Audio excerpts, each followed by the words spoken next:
que la jerarquía era la expresión máxima de la Iglesia. El Papa, los obispos, los cardenales, los obispos, los monseñores, los sacerdotes, etc. Y el planteamiento pastoral era la cura de alma individual, centrado solamente en el culto sacramental. Todo el esfuerzo de la Iglesia, toda la actividad de la Iglesia estaba dirigida a los sacramentos, en su mayoría, administrado activamente por el clero, y los laicos eran casi sujetos pasivos.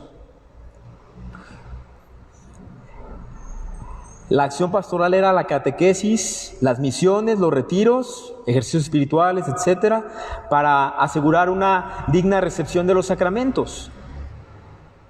Podemos criticar muchas cosas, decir, no había quizá mucha participación de los laicos, no había esfuerzos evangelizadores más allá de los sacramentos, pero en muchos siglos funcionó. Y este modelo pastoral responde a una realidad, que ya cuando no respondía, surge el cambio entonces. Pero no hay que ver con desconfianza, porque muchos pastoralistas critican este modelo y no nada más lo critican, sino critican la etapa histórica. Hay que valorar lo mucho que el Espíritu Santo nos enseñó y lo mucho que el Espíritu Santo y que la Iglesia ofrecieron a través de este modelo, que funcionó en su momento en muchas cosas, en otras siempre hubo retos, como ahora las hay.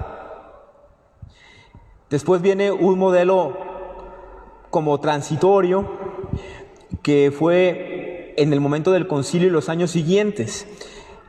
El modelo conciliar o de conservación renovada, conservar lo que tenemos pero buscar renovarlo. Un ambiente al que corresponde la sociedad, una sociedad crítica y alejada de la Iglesia en general. Las ciudades eclesiales, la Iglesia como misterio de comunión y pueblo de Dios.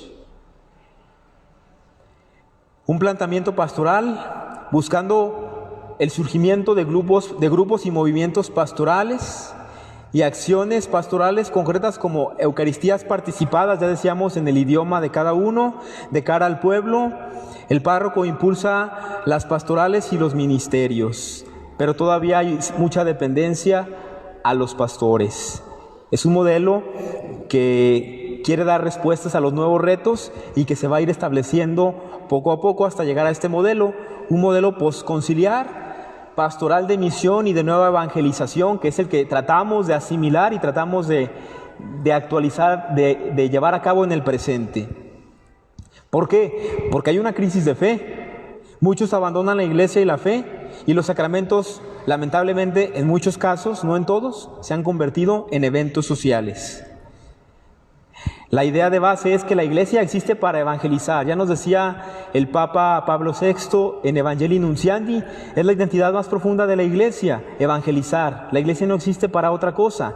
Ya decíamos también hace un momento, la Iglesia no es un fin en sí mismo, el fin es el reino de Dios, que llega a través de la evangelización, principalmente. El planteamiento pastoral es un planteamiento evangelizador misionero con referencia al catecumenado. ¿Qué significa esto? Que tiene que haber una preparación consciente para recibir los sacramentos. No nada más recibir los sacramentos como robots o por inercia, no, sino con una conciencia profunda. Y la acción pastoral, evangelizar a los alejados, reevangelizar a los bautizados y potencializar una iniciación cristiana, y algo que no viene allí, el testimonio.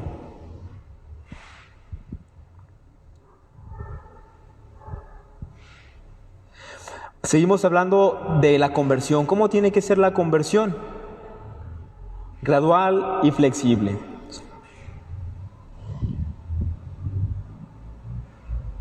Los procesos de reestructuración se realicen de forma gradual y flexible para evitar heridas.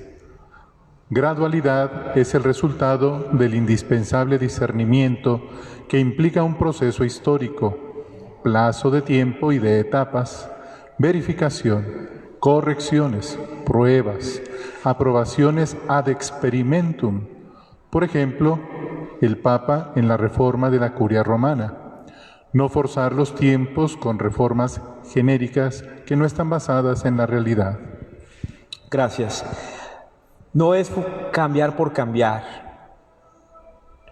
Como las personas que sus posibilidades se los permiten, qué bueno. Cada año cambian de carro, ya se acostumbraron y cada año cambian de carro. Qué bueno, sus posibilidades se lo permiten. Pues nosotros en la iglesia no vamos a cambiar de plan pastoral necesariamente cada año. ¿Cuántos años tenemos con el 6º plan de pastoral? Desde el año 2015. Y se preparó. Los cambios son graduales y flexibles. A veces hay que utilizar ese dicho, echando a perder se aprende. Y el Papa ha dicho, una iglesia accidentada, una iglesia que se equivoque, que arriesga, pero que intenta. Se necesita tiempo, porque los cambios bruscos pueden herir, pueden lastimar y pueden no funcionar. Pueden ser cambios genéricos, nada más desde el escritorio, o cambiar por cambiar, o cambios arrebatados, no basados en la realidad. Seguimos hablando de los fundamentos de la conversión, una conversión permanente. Ya sabemos que constantemente estamos en crecimiento, estamos en evolución, estamos en cambio como personas. No estamos hechos como iglesia, como sociedad. Pastores, fieles, los grupos, los movimientos, los organismos, las estructuras van cambiando. Ya identificamos muy bien las cosas que son de institución divina y que no necesitan cambiar porque están perfectamente diseñadas y pensadas por la sabiduría de Dios. Pero de ahí en más, cualquier cosa puede ir evolucionando y cambiando lentamente, con flexibilidad, con una razón de ser, guiado siempre por el Espíritu Santo, pero de manera permanente, tener una disposición a ir cambiando permanentemente. Eso se llama humildad y se llama realismo.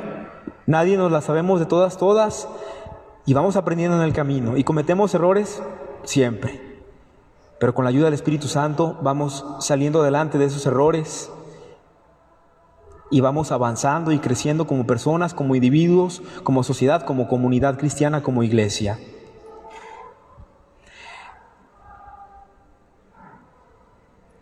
Bien, la tercera parte. Primero vimos estas preguntas introductivas sobre las estructuras, la conversión, lo que significa la palabra conversión, las estructuras que pueden cambiar, las que no.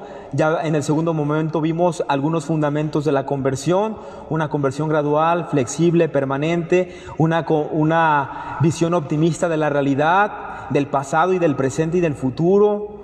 Antes había cosas buenas, también hubo errores, ahora también hay cosas buenas, también hay errores, retos, áreas de oportunidad. Ya vimos entonces en el segundo momento esos fundamentos de la conversión que queremos para las personas y para las estructuras. Ahora vemos las áreas de oportunidad. La parroquia ha de evitar caer en el exceso de burocratización. Hay trámites que son necesarios porque nos ayudan a hacer las cosas bien y a tomar conciencia si es un sacramento, si es una acción pastoral. Los trámites son necesarios, pero no hay que caer en el exceso de trámites, papeleos, ni menos ni más de lo necesario. No vamos a quitar las presentaciones matrimoniales porque son necesarias. No vamos a quitar las pláticas presacramentales porque son muy necesarias. Ser creativos, cambiar algunos elementos, sí. Tampoco vamos a pedirles 30 días de pláticas prebautismales a los papás, a los padrinos. Se volvería engorroso, aunque en algunos casos pudiera ser necesario, porque no hay una evangelización básica. Se entiende esto, ¿verdad? De no caer en el extremo de trámites de burocratización. La organización de eventos sueltos, sin un proceso pastoral. No somos nada más una iglesia de eventos, somos una iglesia de procesos. Los eventos que pueda haber tienen que ir hilados a un proceso. Y la parroquia no nada más es una parroquia a la carta donde tú eliges lo que quieres, un ofrecimiento de servicios y ya. La iglesia es un lugar de comunidad, un lugar que favorece la experiencia de Dios, el encuentro con Dios a través de los sacramentos, especialmente la Eucaristía, y a través de la interacción con los demás. Y hay personas que lamentablemente así ven la parroquia como una oferta de servicio. Si vienen a la notaría y como van a pagar por su servicio, lo exigen como quieren y cuando quieren. Muy lejos de la realidad y de la conveniencia espiritual y pastoral. Totalmente equivocado. Hay que cambiar esa mentalidad en los casos en los que la exista. La parroquia ha de mejorar en el aspecto de la gratuidad y el compromiso. Ahí nos dice Mateo 18, gratis lo recibiste, ofrécelo gratuitamente.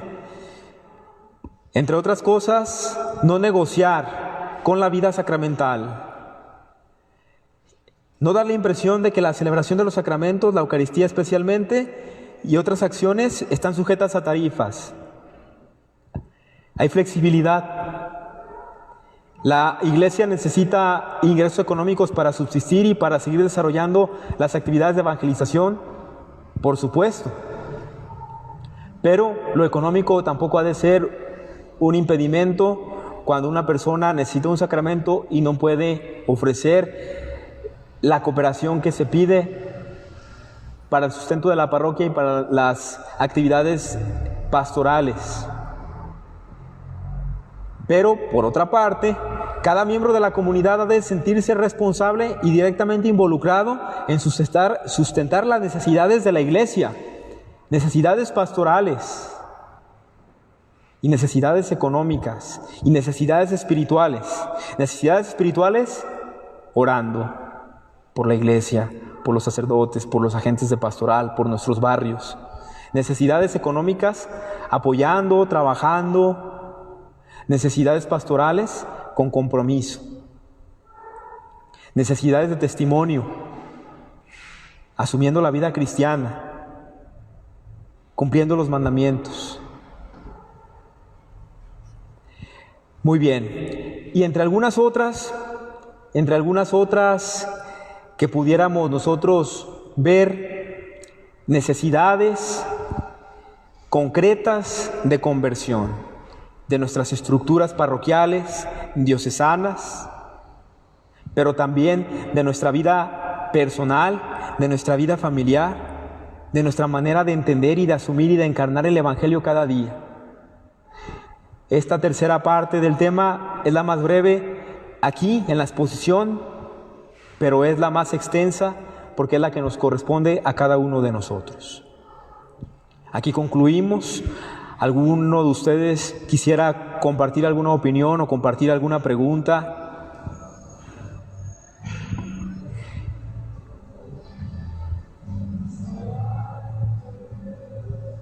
Ojalá que haya sido un momento enriquecedor para todos. Chuyo. Gracias, buenas noches. Buenas noches. Muchos católicos en las redes sociales se opinan bastantes cosas que se deben de cambiar de la iglesia, y compañeros pues que sabemos que estuvieron trabajando para la iglesia opinan diferente sobre el aborto, sobre la unión de personas del mismo sexo. Y pues la comidilla que anda ahorita en las ideologías, y piensan que la iglesia puede cambiar cualquier cosa, y hay cosas estructurales pues que no se pueden cambiar. Yo creo, no sé si sería profundizar en catequesis o de qué manera se puede ver eso. También el divorcio, que está a medio paso, ni a un paso, pues, que por nada se anda separando. Sí. Gracias. Gracias, Chuyo. Sí, es un gran reto Lo curioso es que con esto del internet nos sentimos autorizados para juzgar o para, según nosotros, emitir directrices o dar órdenes a la gente, ¿no? Cuando, si tuvieran el cuidado de decir, es mi opinión, todo sería diferente, ¿verdad? Bueno, tú opinas eso, es tu opinión, respetamos tu opinión, sin embargo, la verdad es esta, ¿no? Pero el problema es ese, que no sabemos distinguir entre cuándo es nuestra opinión o no podemos opinar. O podemos opinar, pero no esperando que nuestra opinión sea tomada en cuenta. O cuando ese comentario deja de ser una opinión y se convierte en un ataque. Primero, oración. Segundo, testimonio. Tercero, serenidad. Porque, ayer decía Ricardo, el expositor, que si nosotros no hablamos de Dios, no vamos a ser atacados. Y si hablamos de Dios, no esperemos no ser atacados. Hasta cierto punto es normal. Por supuesto que está mal, pero hasta cierto punto que es normal. Y el Señor nos dice, cuando los persigan, cuando los rechacen, no lo rechazan a ustedes, a mí es al que me rechazan. Hasta cierto punto tenemos que acostumbrarnos y estar felices como Pedro y los demás apóstoles cuando les dieron azotes. Nos dice el libro de los Hechos de los Apóstoles, fueron felices por haber padecido por Cristo. Entonces nosotros acostumbrarnos a que nos critiquen, a que nos rechacen, a que nos debatan, acostumbrarnos, pero sentirnos serenos, contentos, porque es una gracia.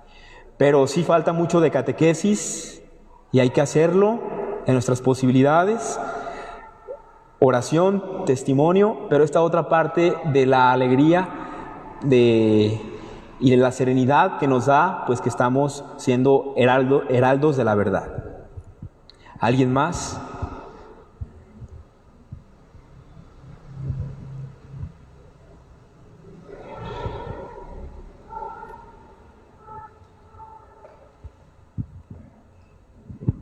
Padre Alberto, buenas noches. Buenas noches. Muchas gracias por el tema. Nunca me había tocado venir a un tema como este. De lo divino, separar eso. Eso no lo había oído. ¿Qué hacer cuando las personas lo agreden a uno? ¿Qué contestar o qué decir? Tranquilo.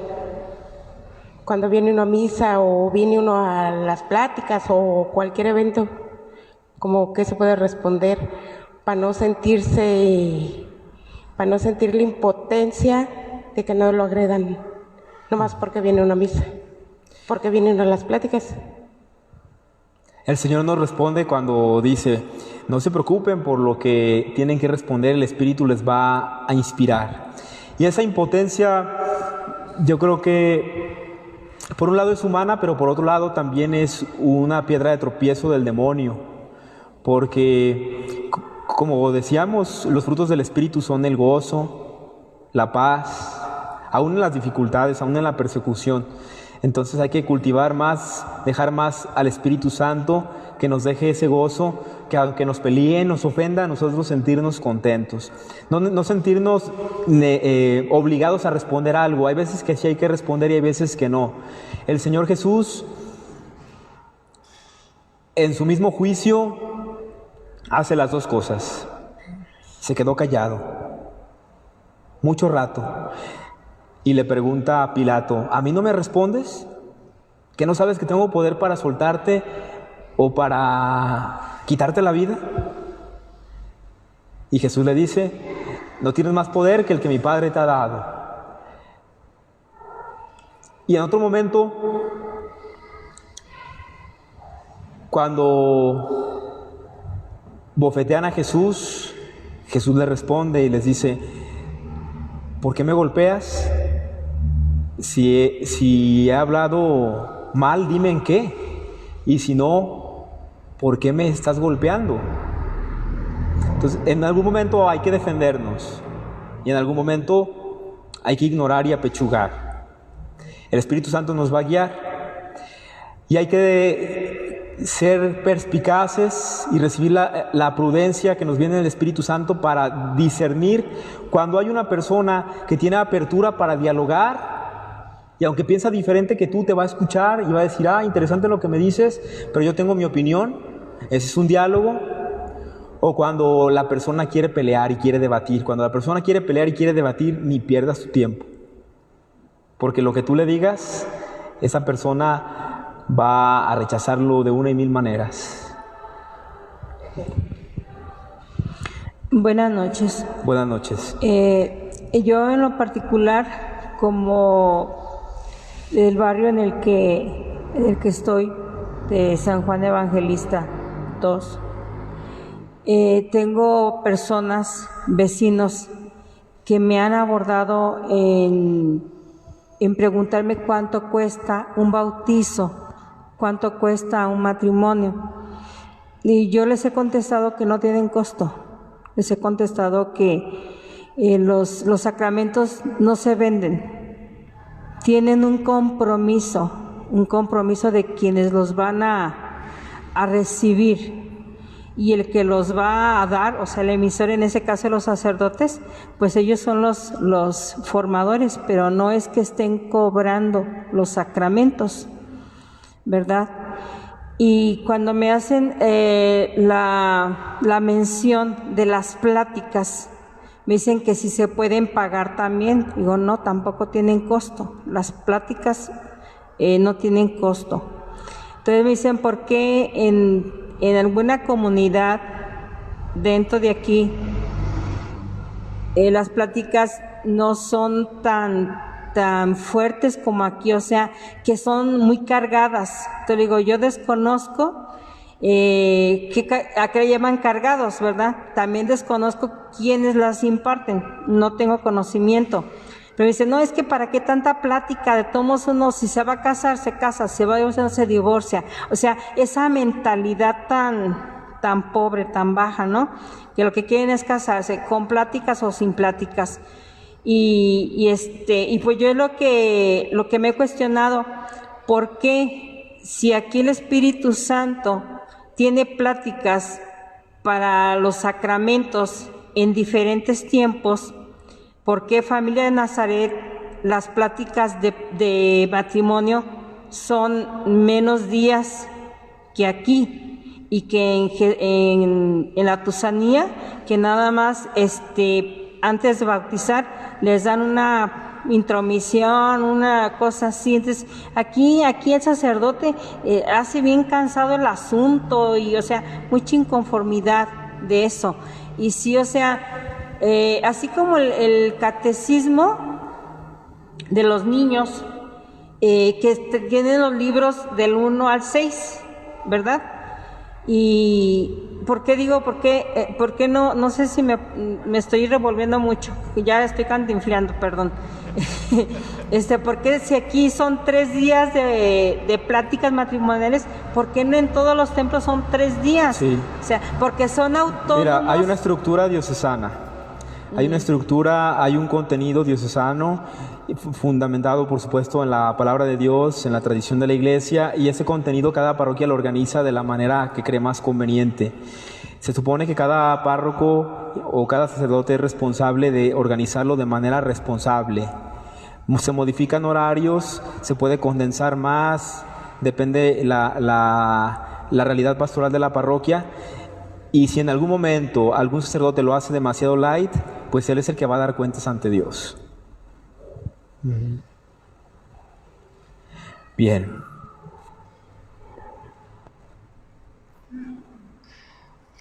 Gracias por su atención, gracias por su participación en casa, aquí. Gracias por venir toda la semana y la semana anterior, y pues que este momento haya sido de mucho aprendizaje, de alegría, y que haya muchos frutos en nuestra comunidad, en nuestras familias. Gracias a todos.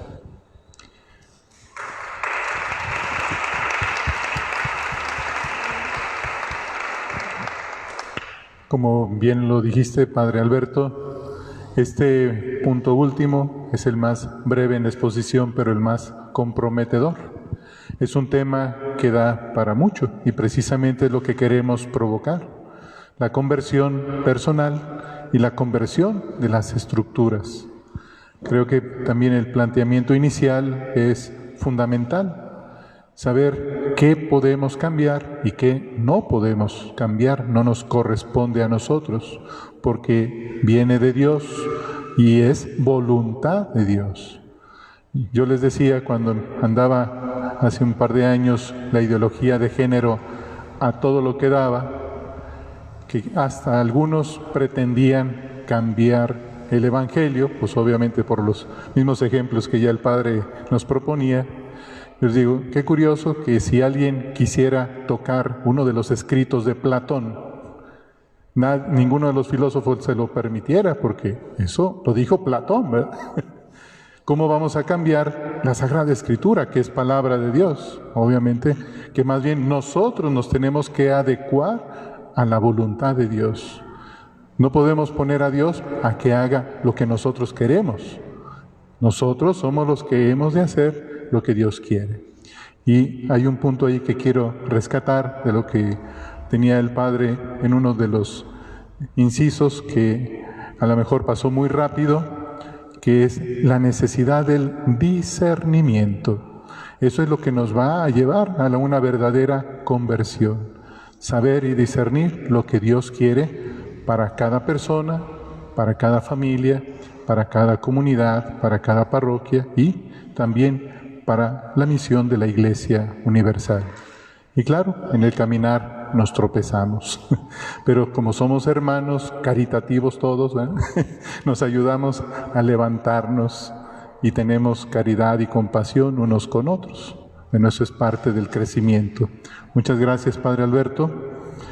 La parroquia, el Espíritu Santo, tu parroquia, otorga el presente reconocimiento Padre Alberto Cortés de Loza por su valiosa participación como expositor en el Simposium de la Fe, impartiendo el tema de la conversión de las personas a la de las estructuras. Muchas gracias, que Dios te bendiga.